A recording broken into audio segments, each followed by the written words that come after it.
Shalom, selamat pagi. Hari ini sebelum kita mulai belajar, yuk kita mau sama-sama berdoa dulu ya. Kita lipat tangannya, tutup matanya, kita mau sama-sama belajar. Tuhan Yesus, terima kasih untuk hari ini yang begitu indah, yang Tuhan sudah berkati kami semua. Sebentar kami hendak belajar tentang mengasihi seperti Allah mengasihi kami. Kiranya Engkau memberi kepada kami anugerah supaya kami bisa mengerti dengan mudah. Terima kasih Tuhan, demi nama Yesus kami sudah berdoa. Amin. Ya, shalom teman-teman. Hari ini kita mau sama-sama belajar bagaimana kita bisa mengasihi seperti Allah mengasihi hidup kita. Ya. Hari ini kita akan belajar dari kitab 1 Yohanes 4 ayat 7 sampai ke 21. Ya. Nanti teman-teman bisa baca dari ayat ke ayat. Nah, itu cukup panjang, tidak panjang sih ya. Satu perikop kita akan belajar tentang kasih, ya. Yang pertama, kita akan melihat bahwa di situ dikatakan kasih itu adalah sifat Allah yang paling utama. Kenapa? Karena kasih itu adalah Allah sendiri. Jadi kalau kita berbicara tentang mengasihi, ya berarti kita harus belajar dari sumbernya, yaitu siapa? Allah. Betul sekali, Allah adalah kasih. Itu adalah pribadi Allah. Makanya Allah disebut Allah Maha Pengasih, ya. Karena Allah memang adalah kasih. Nah, yang kedua, mengasihi itu berarti kita lahir dari Allah dan bisa mengenal Allah. Kenapa dikatakan lahir dari Allah? Karena Allah adalah kasih dan kita ini diciptakan segambar dan serupa dengan Allah. Jadi kalau Allah adalah kasih, maka kita juga adalah cerminan kasih Allah. Makanya apa? Kita lahir dari Allah. Kasih itu sudah ada di dalam hidup kita. Makanya ketika Allah menciptakan kita, juga Allah memberikan salah satu sifat utamanya, yaitu apa? Kasih. Karena itu apa? Kita pun bisa mengasihi, ya. Yang kedua, kita bisa lihat bahwa di situ mengasihi itu artinya mengenal Allah. Kalau tidak mengasihi berarti kita tidak mengenal Allah. Loh, kenapa bisa begitu? Karena apa? Tadi ingat dikatakan bahwa Allah adalah kasih. Kalau kita jadi fotokopian atau cerminnya Tuhan, berarti kita harus ngerti siapa yang kita cerminkan, ya. Jadi kalau kita mengasihi berarti kita mengenal siapa Allah, karena Allah adalah kasih. Nah, kita akan baca di 1 Yohanes 4 ayat yang ke-9, ya. 1 Yohanes 4 ayat yang ke-9. Dalam hal inilah kasih Allah dinyatakan di tengah-tengah kita, yaitu bahwa Allah telah mengutus anaknya yang tunggal ke dalam dunia supaya kita hidup olehnya. Jadi dalam hal inilah kasih Allah dinyatakan. Dalam hal apa kasih Allah itu nyata? Nah, ayat ini berkata apa?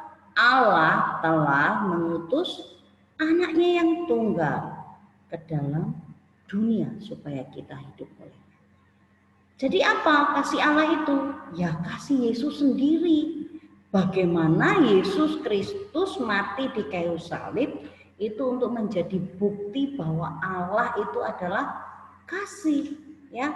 Dia mengasihi kita dengan tulus. Dengan apa?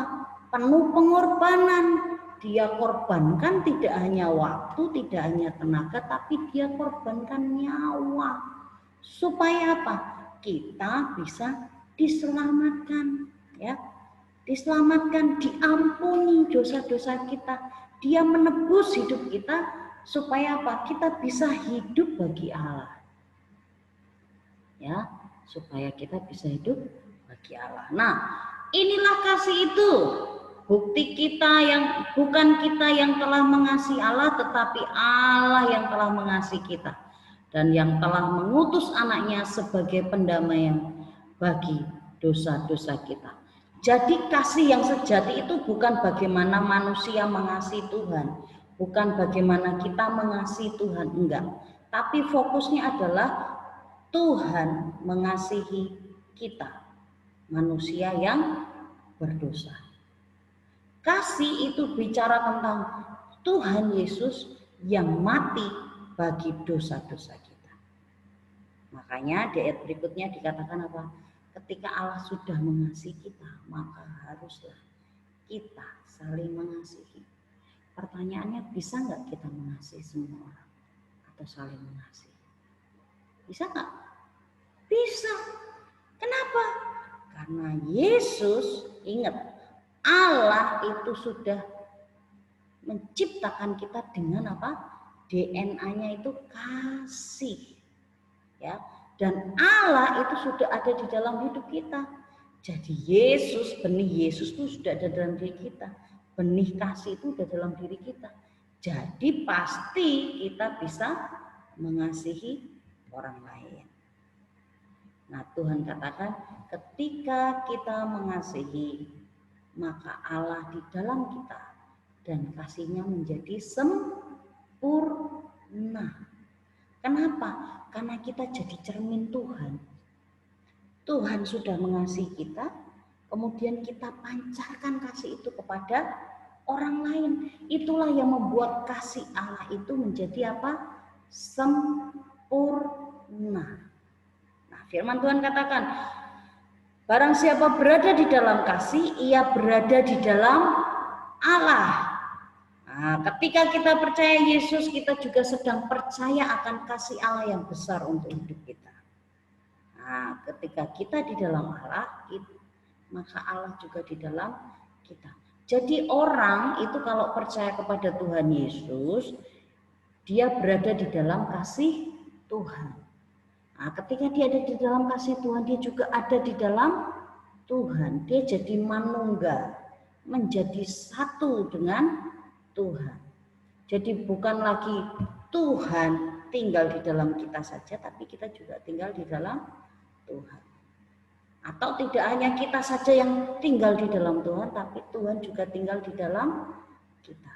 Itulah manunggal, artinya jadi satu. Ketika kita percaya Yesus, Yesus masuk di dalam hati kita, dan kita pun menjadi satu dengan Tuhan. Tapi tidak hanya itu, Tuhan juga menjadi satu dengan kita. Ya. Nah, kasih yang sejati itu akan melenyapkan ketakutan. Kasih tidak ada takut. Ya, makanya apa ya? Kita bisa lihat bahwa banyak orang karena mengasihi dia rela berkorban apapun, ya, demi orang-orang yang dia kasih. Dia nggak takut mati, dia tidak takut celaka. Ya, kenapa? Karena dia mengasihi. Ketika kita melakukan sesuatu untuk orang yang kita kasih, apapun itu, kita akan punya kekuatan ekstra untuk bisa melakukannya. Kenapa? Ternyata di dalam kasih itu tidak ada apa? Ketakutan. Makanya ketika Yesus mengasihi kita, Yesus tidak takut mati. Bahkan ketika dia harus menghadapi apa? Siksaan. Bahkan sampai mati di kayu salib. Yesus hanya sempat berdoa di Getsemani. Kalau boleh lakukanlah cawan ini daripadaku. Tetapi jadilah kehendak-Mu. Nah, itulah yang Yesus doakan. Kenapa? Karena Yesus mengasihi manusia. Dia tidak, akhirnya apa? Dia memilih untuk tidak takut dengan semua apa? Semua penderitaan yang akan dia alami untuk menebus manusia. Nah, ketakutan itu mengandung hukuman. Takut berarti tidak sempurna di dalam kasih. Mungkin kalau Yesus waktu itu dia memilih untuk takut, dia pergi tinggalin manusia, nggak jadi disalib, mungkin manusia jadi dihukum. Hidup di dalam apa? Penghukuman Tuhan. Tuhan masih marah dan murka kepada manusia. Tetapi ingat, Allah lebih dulu mengasihi kita. Coba katakan 1, 2, 3. Allah lebih dulu mengasihi kita. Jadi bersyukurlah kalau Tuhan itu sangat mengasihimu, sangat mengasihi kita semua. Ya, Dia lebih dulu mengasihi kita dengan memberikan apa? Nyawanya. Itu contoh bagaimana Tuhan memberikan teladan untuk kita bisa mengasihi orang lain, ya. Jadi apa? Mengasihi itu berkorban untuk orang. Kalau tidak mengasihi, Tuhan juga bilang, apa firman Tuhan katakan, jika kamu tidak mengasihi orang lain, tidak saling mengasihi, maka sebenarnya kita tidak mengasihi Allah.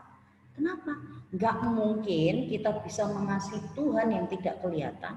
Kalau mengasihi manusia aja yang kelihatan kita nggak bisa. Contoh nih, bagaimana kita bisa mengasihi Tuhan? Kita aja masih marahan sama orang tua kita mungkin, sama teman kita mungkin, sama tetangga kita mungkin, ya nggak bisa.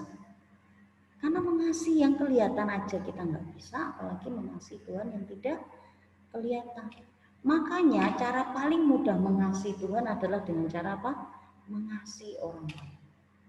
Ya, mengasihi Allah itu berarti kita mengasihi orang-orang di sekitar kita, mengasihi sesama kita, mengasihi orang tuamu, hormati, taati mereka. Itulah cara kita apa? Mengasihi Tuhan. Nah, kitab Yohanes ini dikenal sebagai kitab kasih, ya, walaupun mau dari Injil, mulai dari Injil Yohanes maupun dari ketiga kitab Yohanes. Semuanya itu hanya berbicara satu poin utama, yaitu apa?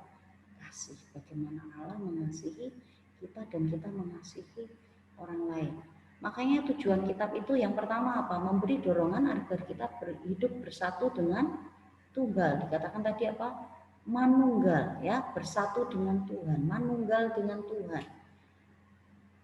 Kalau manunggal dengan Tuhan berarti kita hidup di dalam kasih Allah, kita terima kasihnya. Kemudian apa? Kita belajar mengasihi orang lain, memancarkan kasih yang sudah kita terima dari Tuhan itu kepada orang lain. Yang kedua, itu mengingatkan jemaat-jemaat supaya tidak mengikuti ajaran yang sesat, yang bisa merusak apa? Kesatuan kita dengan Tuhan. Ya. Jadi jangan sembarangan mempercayai ajaran-ajaran yang jelas-jelas bertentangan dengan firman Tuhan. Ya udah, jangan diikuti. Kalau jelas bertentangan, jangan. Jika di garis abu-abu yang kamu nggak ngerti ini benar atau enggak, tanya kepada orang yang lebih tahu. Minimal tanya orang tuamu. Ya, apakah tindakanmu benar atau tidak? Ajaran ini benar atau tidak? Ya. Nah, kasih itu seperti apa sih wujudnya dalam tindakan nyata keseharian setiap hari? Kasih itu seperti apa? Bagaimana kita bisa saling mengasihi kepada orang lain? Ya, bagaimana kita bisa mengasihi sesama kita? Nah, kita bisa lihat di 1 Korintus 13 ayat 1 sampai 13 itu dikatakan kasih itu sabar, murah hati, tidak cemburu, tidak memegahkan diri, tidak sombong, tidak melakukan yang tidak sopan, tidak mencari keuntungan diri sendiri, tidak pemarah, tidak menyimpan kesalahan orang lain, tidak bersukacita karena ketidakadilan, bersukacita karena keadilan, kasih menutupi segala sesuatu, mengharapkan segala sesuatu, dan sabar menanggung sesuatu. Jadi kasih itu yang pertama kali dikatakan apa? Sabar. Ya sabarlah dengan sesama. Bahkan ketika ada hal yang menyakitkan yang harus kita alami pun, ya sabar. Bahkan ketika teman-teman kita nyakiti kita, ya sabar. Ya. Kemudian apa? Murah hati, gampanglah berbagi dengan orang lain. Berbagi uangmu, berbagi apa? Barang-barangmu, makananmu. Bahkan berbagilah waktumu. Ya, dengan orang tua, dengan teman-teman. Kemudian apa? Tidak cemburu, nggak gampang iri. Ya, kalau ada lihat orang lain diberkati, jangan marah. Gitu. Lihat adikmu dibelikan sesuatu sama orang tuamu, jangan marah. Lihat kakakmu dibelikan sesuatu, ya jangan marah. Ya. Terus tidak melakukan yang nggak sopan. Ya, kalau mengasihi mulutnya dijaga. supaya ngomongnya yang manis-manis, yang baik-baik. Jangan kata-kata kasar, jangan kata-kata kotor. Tindakanmu jangan melecehkan orang, nggak sopan. Ya. Kemudian apa? Tidak mencari keuntungan diri sendiri, nggak egois. Ya, nggak egois. Tapi lebih mementingkan kepentingan orang lain. Tidak pemarah. Marah boleh nggak? Marah boleh. Tapi kalau pemarah itu berarti dikit-dikit marah. Sudah jadi karakternya marah. Enggak. Kalau kita penuh kasih, kita tidak akan jadi pemarah. Ya. Tidak menyimpan kesalahan orang lain. Orang yang mengasihi itu nggak gampang dendam. Ya, nggak pengen bales juga. Ya.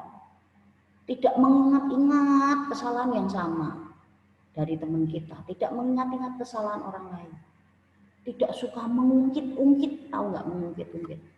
Misalnya kemarin temennya ada yang salah, oh dulu kamu salah padaku, nanti besok lagi selang berapa waktu, ya dulu kamu pernah giniin aku, nah itu namanya mengungkit-ungkit. Kalau sudah mengampuni ya sudah, jangan diungkit-ungkit lagi, sama seperti Tuhan, ya aku sudah mengampuni dosamu sampai apa? Dibuang ke tubir laut. Aku tidak mengingat-ingat lagi pelanggaranmu. Nah itulah yang Tuhan lakukan. Yesus mengasihi kita, ya, tanpa membangkit-bangkit dosa kita. Sama dengan orang lain, kita juga tidak perlu apa? Mengungkit-ungkit kesalahan teman kita. Ya. Kemudian tidak bersukacita karena ketidakadilan. Jadi nggak senang kalau orang diperlakukan tidak adil. Ya, ada temennya dibully, ada temennya mungkin disakiti, ya jangan seneng, malah syukur ya bagus lah dia sudah kena upahnya. Jangan begitu ya, walaupun orang teman kita itu salah, kita nggak boleh bersukacita karena ketidakadilan, tapi harus apa?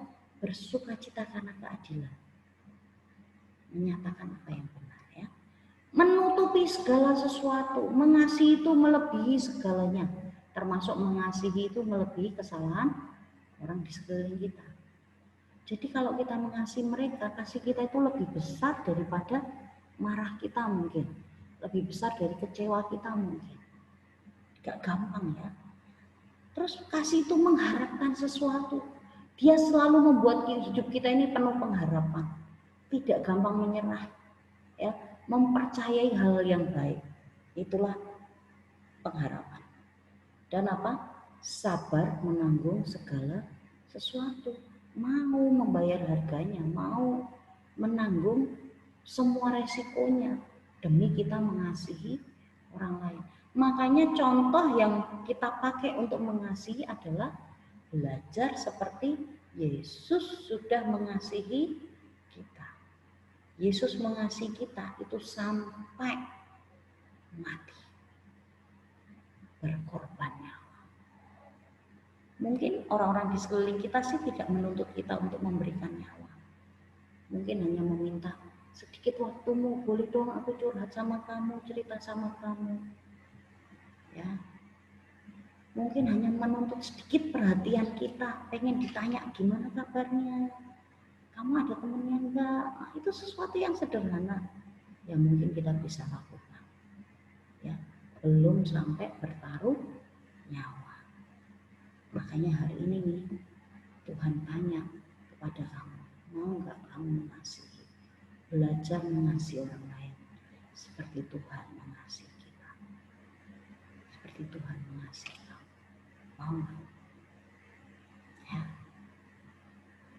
Nah, kita bisa mengasihi orang lain dengan 4 macam kasih nih. Yang pertama adalah kasih agape. Ya, ini ada 4 macam kasih. Kasih agape ini kasih yang tulus dan kasih yang sempurna. Ini yang sampai di tahap ini baru kasih Allah. Contohnya kasih Yesus kepada manusia. Ya. Jadi kasihnya sudah sampai bertaruh nyawa dan bertaruh segala-galanya. Itulah kasih agape. Dan ingat, dia tidak mengharapkan imbalan apapun. Dia hanya rela berkorban dan tulus mengasihi kita. Yang kedua itu adalah kasih storge. Ini kasih karena hubungan darah atau ikatan darah. Nah, ini biasa disebutnya dengan apa?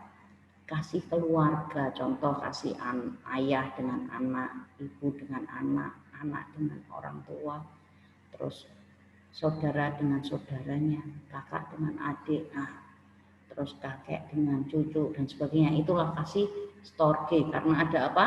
Ikatan darah, hubungan darah. Yang ketiga itu kasih filia, yaitu kasih persahabatan antar teman, ya. Kita mengasihi teman kita, nah itu kasih yang filia, ya. Mengasihi sahabat kita itu kasih yang filia. Dan yang keempat itu kasih eros. Ini kasih yang berbeda jenis, berbeda lawan jenisnya. Jadi ini kasih antara laki-laki dan perempuan. Contohnya apa? Kasih suami atau istri, ya. Kasih ayah dan ibumu. Nah, itulah kasih eros. Nah, kasih mana yang kita bisa pakai untuk kita saling mengasihi? Hari ini di tahap ini, ya, mungkin teman-teman bisa pakai kasih yang storge dan filia. Jadi mengasihi keluarga dan teman atau sahabat. Mungkin besok kalau udah dewasa ya baru kasih yang eros. Ya, kalau sampai kasih itu menuntut nyawa kita untuk kita mengasihi mereka, ya kita bisa sampai di tahapan kasih yang agape seperti itu, ya. Nah, kasih Tuhan itu yang akan memampukan kita untuk mengasihi Tuhan maupun mengasihi sesama.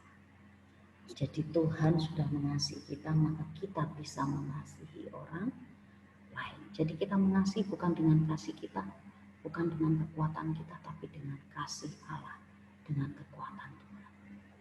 Nah, mau nggak teman-teman belajar mengasihi seperti Tuhan sudah mengasihi kita? Yuk kita mau sama-sama tutup dalam doa. Nanti teman-teman renungkan kasih Tuhan dan bagaimana Tuhan sudah mengasihi kita. Dan kita mulai buat keputusan untuk kita bisa mengasihi Dia. Yuk kita berdoa. Tuhan Yesus, berkati kami semua. Terima kasih untuk kasih-Mu yang luar biasa di dalam hidup kami. Kami bersyukur Tuhan, kalau Engkau sudah mati dan berkorban untuk kami di kayu salib. Terima kasih untuk kasih-Mu yang sudah menebus hidup kami, menebus dosa-dosa kami. Kami mau Tuhan belajar seperti Engkau mengasihi kami. Tolong kami supaya kami bisa hidup dalam kasih yang sejati. Kami bisa terus merasakan kasih Tuhan, sehingga kami bisa mengasihi Tuhan dan sesama kami. Terima kasih Bapa, berkati kami semua. Demi nama Yesus. Amin. Oke, friends, mungkin itu dulu untuk hari ini, ya. Sampai jumpa minggu depan. Tuhan memberkati kita semua.